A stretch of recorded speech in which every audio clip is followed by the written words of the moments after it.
అమ్మాయినా తనకు పుట్టిన పిల్లల్ని ఎట్లా చంపుతుంది, అది కూడా 7గురినా? మహాభారతం స్టార్ట్ అయిందే ఇక్కడ. గంగాదేవిని చూడంగానే శాంతను మహారాజుకి చాలా నచ్చింది. గంగాదేవి ఒప్పుకుంది, కానీ ఒక షరతు పెట్టింది. నాకు నచ్చింది నేను చేస్తా, నువ్వు ఎప్పుడైనా నన్ను క్వశ్చన్ చేసినావు అంటే అదే మూమెంట్లో నిన్ను వదిలిపెట్టేసి వెళ్ళిపోతా అని చెప్పి శాంతను మహారాజు దానికి ఒప్పుకొని పెళ్లి చేసుకుంది. పెళ్లి అయిన తర్వాత వాళ్ళిద్దరికి ఫస్ట్ కొడుకు పుట్టిన తర్వాత ఆ కొడుకుని తీసుకొని గంగమ్మ డైరెక్ట్ గా వాటర్ లో ముంచేస్తుంది. శాంతను రాజుకి అర్థం కాలేదు, కానీ క్వశ్చన్ చేయలేదు, ఎందుకంటే గంగమ్మ పెళ్లికి ముందే ఆల్రెడీ షరతు పెట్టింది కాబట్టి. అట్లనే ఇంకో 6 పుట్టిన తర్వాత కూడా సేమ్ అదే సిచ్యువేషన్. గంగమ్మ తీసుకెళ్లి అందరినీ వాటర్ లో ముంచేసింది. 8th టైం కూడా అట్లనే చేయనికపోతుంటే శాంతను మహారాజు ఆపి ఎందుకు అలా చేస్తున్నావు అని చెప్పేసి రీజన్ అడిగింది. ఇమీడియట్ గా గంగాదేవి అదే షరతు పెట్టింది కదా ఆల్రెడీ, ఏమైనా క్వశ్చన్ చేస్తే నేను వెళ్ళిపోతా అని చెప్పేసి గంగాదేవి అక్కడ నుంచి 8th కొడుకుని తీసుకొని వెళ్ళిపోతాడు. ఈ 8th కొడుకే ముందు ముందు భీష్ముడు అవుతాడు.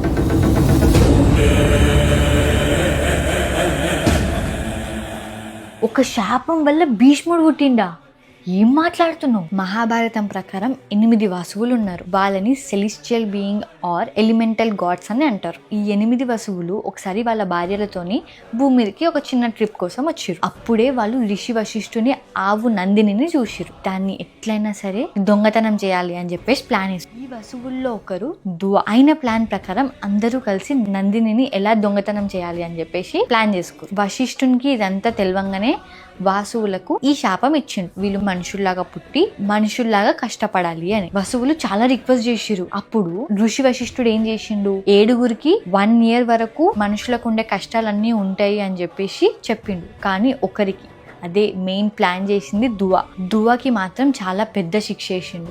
భూమి మీద నువ్వు ఎన్నో సంవత్సరాలు బతికి ఉంటావు, ఉన్నంత వరకు నీకు పెళ్లి అవ్వదు అని చెప్పేసి శాపం ఇచ్చిండు. అందుకే గంగాదేవి ఈ 8 మంది వాసువులకు శాప విముక్తి చేయడానికి వాటర్ లో ముంచి చంపేయడానికి చూసింది. అందులో 7గురిని మాత్రం గంగాదేవి శాప విముక్తి చేయగలిగింది, కానీ ఒకరు మాత్రం మిగిలిపోయారు.